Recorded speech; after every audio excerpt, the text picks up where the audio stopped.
If you want to build a life with lasting wealth, peace, and power, here's the first important skill you need to master. You cannot let your feelings control your decisions, especially when it comes to money. Many people end up in financial trouble, not because they don't know enough or don't have opportunities, but because they lack self-control and act on impulse. The habit of spending money based on emotions, buying things to feel better instead of to build something meaningful, is a sneaky trap in today's world. It pretends to offer freedom, but it leaves you tied down. It calls itself a reward, but it delivers regret. Let's be clear, money is a powerful tool. It works best when there's order and clear intent. It grows in the hands of people who are focused, and it quickly disappears from the hands of those who are frantic.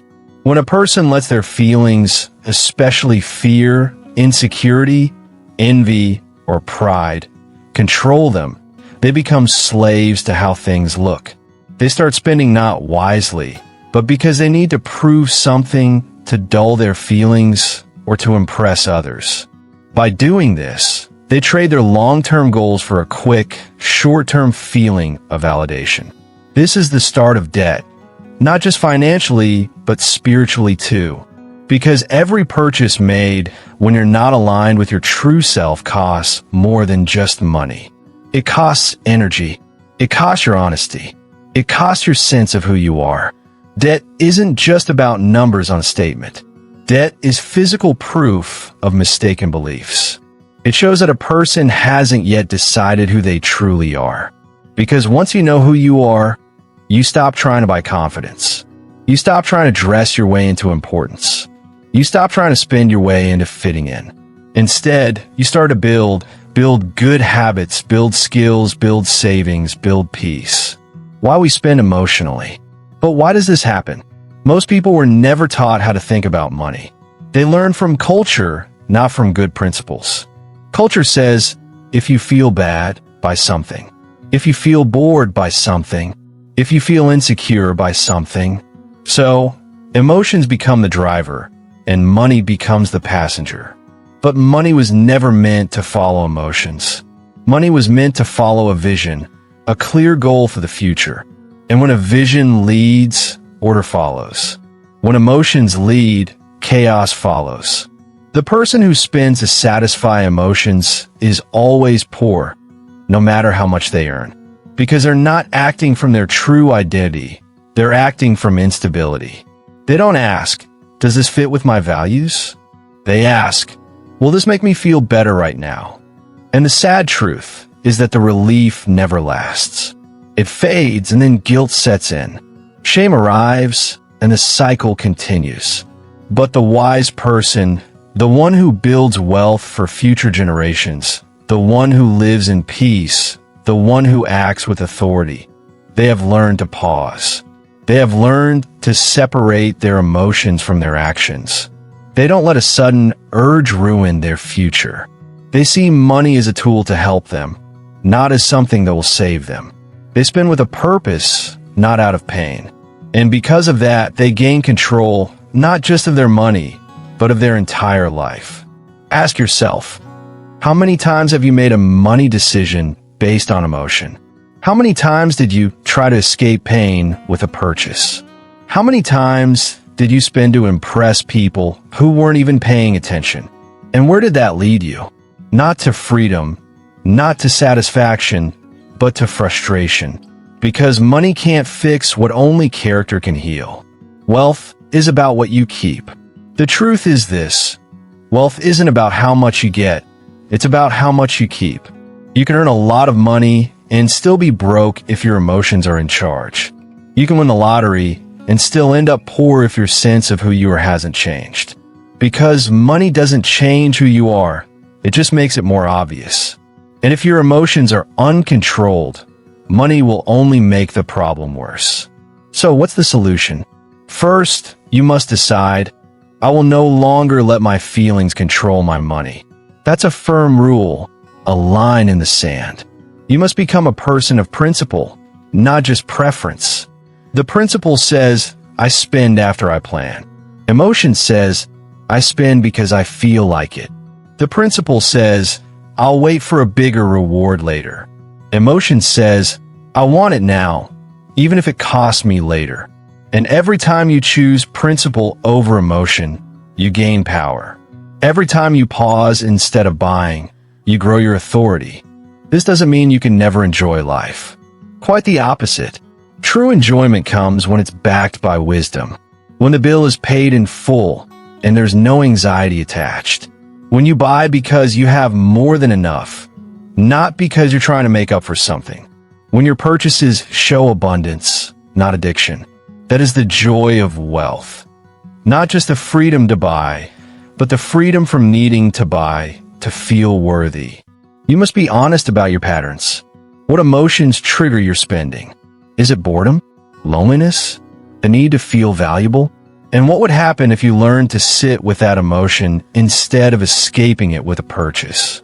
What if instead of buying a distraction, you build a discipline?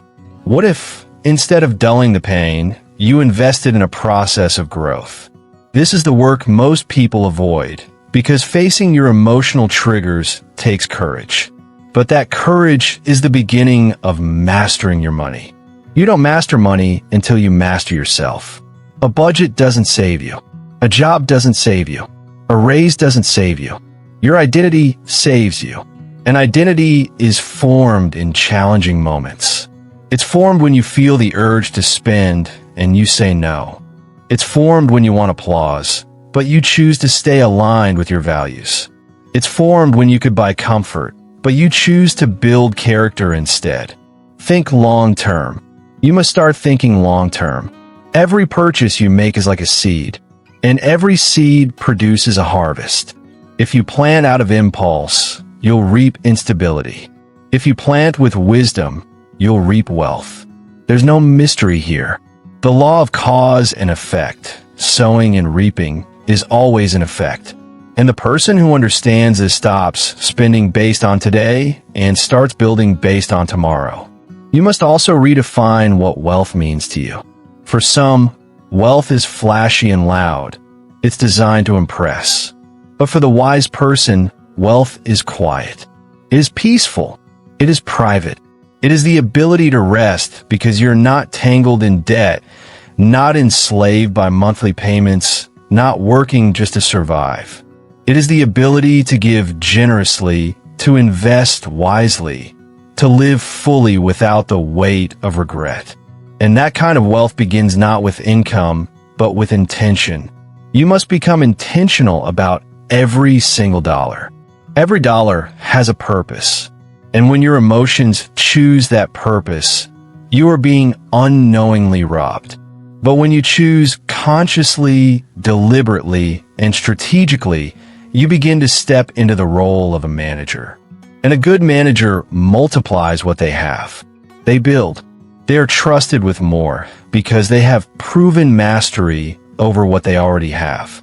This is your chance to change not just your bank account or your budget, but your entire belief system. You're not the person who needs to prove anything with purchases. You are the person who builds a legacy that speaks louder than any outfit, louder than any gadget, louder than any short-term show-off. You are the person who knows that true wealth starts in the mind, grows through discipline, and lives in peace.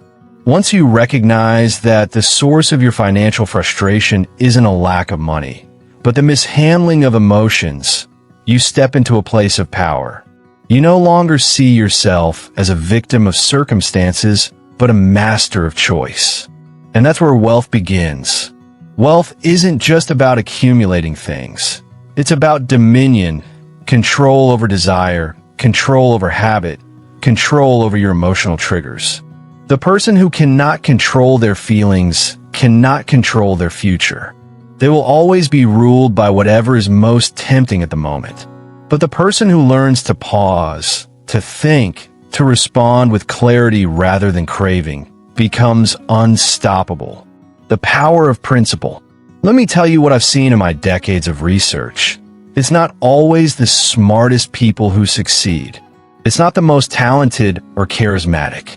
It's the ones who decided to live by principle. The ones who understood that every emotional reaction has a financial cost.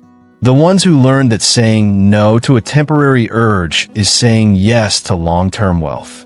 And they said it again and again until it became who they were. You must retrain your mind and body to crave discipline more than distraction. The quick thrill of a new purchase is short-lived, but the peace that comes from self-mastery is lasting.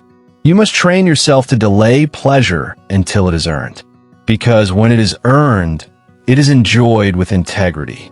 But when it is taken too soon, it turns to bitterness. There is no freedom in unrestrained consumption. There is no pride in indulging out of pain. But there is deep satisfaction in knowing that you have controlled yourself, that your mind is stronger than your momentary urge. Every time you choose not to spend emotionally, you reclaim a piece of your identity. You confirm that you are a person in command of your destiny, not just drifting with the tide of modern marketing, but directing the ship of your future. You begin to redefine what truly matters. You realize that peace matters more than fancy packaging, that owning assets matters more than getting approval, that building matters more than showing off. And in that moment, your financial decisions begin to reflect the person you are becoming, not your brokenness. Understand this clearly. The credit system is not designed to make you wealthy. It is designed to make you dependent. When you allow your emotions to drive you into debt, you enter into a psychological agreement. You are saying, I'd rather feel good now and pay later. But that later always comes. And when it comes, it brings interest, not just interest on money, but interest on delay, interest on stress, interest on the time you've traded for things that brought no real return. You must think in terms of return on investment. Every dollar you spend must have a purpose. It must serve your vision, not your ego. That doesn't mean you can't enjoy life. It means you no longer spend on applause or to escape. You spend from a place of alignment. You ask yourself, does this bring me closer to the life I've committed to building? And if the answer is no, you walk away. Not because you can't afford it, but because it costs too much in terms of your principles. The path to financial freedom. Let me remind you of something. Wealth doesn't respond to chaos. It responds to clarity. When you're clear on who you are, where you're going, and why you're going there, your financial choices become simple. You stop trying to impress people who don't even know your name. You stop trying to live up to an image that was never yours to begin with. You stop giving importance to material things that have no bearing on your true worth. And you begin to spend like a person with a mission, not like a person running from their reflection. This is how you begin to rise. You take every dollar and you assign it to something that matters. You learn to say no, not out of lack, but out of leadership. You master your month before the month begins. You build savings. You create extra room in your budget. You pay yourself first. You learn to love watching your savings grow more than watching your collection of things grow. You build systems. You live on less than you make, and you invest the difference into your future, not into fleeting feelings. Let me tell you, feelings are terrible leaders. They are inconsistent. They react to things. They are shaped by outside noise. But the principle is firm. Principle doesn't change with the economy. Principle doesn't shift with your mood. And principle is what builds prosperity, not just in money, but in life. The person who controls their emotions controls their results. This is why emotional intelligence is financial intelligence. If you want to increase your wealth, increase your self-awareness. Know your triggers. Know your patterns. Know the lies you tell yourself. Know the moments when you are tempted to soothe a feeling instead of solving a problem. And when those moments come, don't run from them. Face them. Sit with them. Ask them what they're really about. Because 9 times out of 10, the thing you're trying to buy is not the thing you need. What you need is peace. What you need is direction. What you need is discipline. And those things cannot be purchased. They must be practiced. You must make financial discipline your default setting. You must become the kind of person who builds first and enjoys later, who understands that money isn't the goal, it's the tool. The tool to create freedom, to make an impact, to take care of your family without worry, to give generously without hesitation, to invest in your vision without fear. That is the real reason to master your emotions. Not just to stay out of debt, but to stay in dominion, control. Debt isn't just financial, it's energetic. Every time you borrow from your future to satisfy the present, you delay your destiny. And over time, that delay turns into disappointment. You start to believe that wealth isn't for you, that freedom isn't real, that maybe it works for others, but not for you. But the truth is this: you were never unable.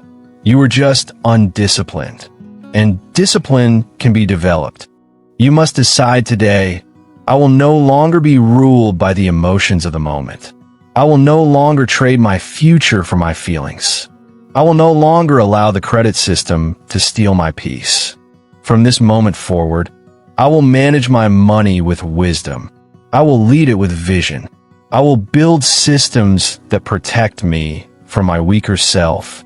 I will delay pleasure to protect my purpose. I will live on less so I can live with more. And in that decision, everything begins to change. The urges still come, but they no longer win. The temptation still whispers, but you have a louder voice now. The old triggers still surface, but they no longer rule you. Because you're a person in control, a person of vision, a person of discipline, a person of wealth. Not because of what you have, but because of who you have become. By now, you understand that letting your emotions control your financial decisions is more than a bad habit. It's a silent killer of your potential. But let us now talk not just about the problem, but about the power you have to fix it. You don't need a financial miracle. You need a mental shift. You need to install a new way of thinking in your mind. One that no longer automatically goes to escape, but to expansion. One that no longer gives into impulses, but submits to clear intention. The person who wins with money isn't the one who always had more. It's the one who learned to do more with less. He's the one who took control of his emotional reactions. He didn't let a bad day justify a bad decision. He didn't let loneliness trigger spending. He didn't let his ego whisper, "Buy it, you deserve it," when the numbers told him otherwise. He didn't let envy push him into trying to impress people who weren't watching. He rewrote the rules in his head until those rules brought freedom into his life. The discipline you build around your money becomes a mirror. You start to see that the person you're becoming with your money is the same person you're becoming in your habits, your relationships, your decisions, and your future. Because money isn't separate, it reflects every other part of you. The anxious spender is usually the anxious communicator. The undisciplined buyer is often the undisciplined thinker. But the person who applies good principles to their wallet begins to see their entire life come into order. There's a strength that's built in saying no, in walking away, in denying the quick thrill that culture offers you in exchange for your peace. That strength begins to shape how you see yourself. You no longer see yourself as the person who can't get ahead. You see yourself as the person who controls, the person who holds the line, the person who builds while others borrow, who saves while others spend, who creates while others consume. And let me tell you, when you become that person, the world notices. Opportunity seeks out discipline. Favor finds structure. Partnerships are attracted to peace. You'll begin to operate from having more than enough, not from lacking. You'll begin to walk into rooms and speak with quiet authority, not because of how you're dressed or what car you drive, but because of the inner security you carry. That is the kind of wealth the world cannot tax. The kind you sleep peacefully with, the kind you never have to explain. But this isn't just about you. Because when you master your emotions financially, You change the future for everyone connected to you. You stop bad cycles. You shift the pattern. Your children see it. Your friends feel it. Your family benefits from it. When you stop spending from your old hurts and start building from your wisdom, you create freedom for generations. You show what true prosperity looks like. Not flashy, but firm. Not reckless, but righteous. Not shallow, but spiritual. Debt thrives in silence, but freedom grows with intention. You must build your financial environment to serve your long-term vision. Automate your discipline. Separate your accounts. Give your money specific jobs. Manage your attention. Track your decisions. Not because you're poor, but because you are preparing for wealth that lasts. And wealth that lasts is never an accident. It is built by the person who has made peace with waiting, who has realized that compound interest, financial and spiritual, is the result of patience, focus, and clarity. What you don't master will master you. If you don't master the urge to impress, it will become your prison. If you don't master the need to spend, it will rob you blind. If you don't master your relationship with money, you will carry tension wherever you go, even when you have a lot. Because peace isn't in the amount, it's in the alignment. And here's something most people never say. Poverty isn't just a financial condition, it's a mindset. The poverty mindset says, if I feel bad, I deserve to buy something. The wealth mindset says, if I feel bad, I need to become stronger. The poverty mindset says, I'm not enough unless I have the newest thing. The wealth mindset says, I'm already enough and the newest thing doesn't change that. The poverty mindset is to be seen. The wealth mindset builds to be sovereign. That's what you are after, sovereignty. Sovereignty is power over your own choices. Sovereignty is freedom from the emotional roller coaster. Sovereignty is the authority to live without being owned by interest rates, late payments, and financial shame. And that sovereignty isn't given, it is earned. Earned through daily discipline. Earned through small acts of self-denial. Earned through hundreds of tiny decisions that most people never see, but that one day become the foundation for a life of peace. I'm not telling you to hate money. I'm telling you to respect it, to manage it, to master it before it ever masters you. Because when money becomes your servant, it increases your impact. It fuels your mission. It creates options. It gives you time, energy, and freedom to serve at a higher level. But when money becomes your comforter, your crutch, your escape hatch, it quietly enslaves you.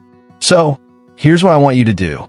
Review every spending decision you made in the last 30 days and ask, did this come from a vision, my long-term goals, or an emotion, a temporary feeling? Then, look ahead to the next 30 days and plan every dollar. Give your money a job. Don't let it wander. Don't let it escape your control. Let it. Assign it. Build systems that protect you from sudden urges. Then, set consequences for when you go off track. Because where there are no consequences, there is no real commitment. And when you feel the urge to spend, pause, breathe, and ask, is this about solving a problem or escaping a feeling? Train yourself to respond rather than react, to choose rather than chase, to delay rather than destroy. And remind yourself every time that you are building something greater than a feeling. You are building a life, a future, a foundation. You must also change what you celebrate. Stop praising consumption. Start praising control. Stop celebrating the person who spends fast. Start celebrating the person who grows slowly. Stop admiring the flashy highlights and start honoring the person who quietly tracks, saves, builds, invests, not for applause, but for impact. This is your mission. Stop letting your emotions drive you into debt. Start letting your discipline drive you into destiny. The person you're becoming needs resources, not regrets. He needs clarity, not chaos. He needs power, not constant payments. And you cannot carry both. So choose. Choose the path of self-control. Choose the power of principle. Choose the calm of clarity. Choose the freedom of focusing on the future. Because the person who chooses to master their emotions becomes the person who leads their generation, not just out of financial problems, but into a new era of intentional, successful, and purpose-driven living. Let this be the turning point. Let this be the moment you say, no more, and then live that out with excellence. Not just for the money, but for the person you're building. Every time you say no to impulse and yes to integrity, remember that wealth is not a number. It is a name, and that name is discipline.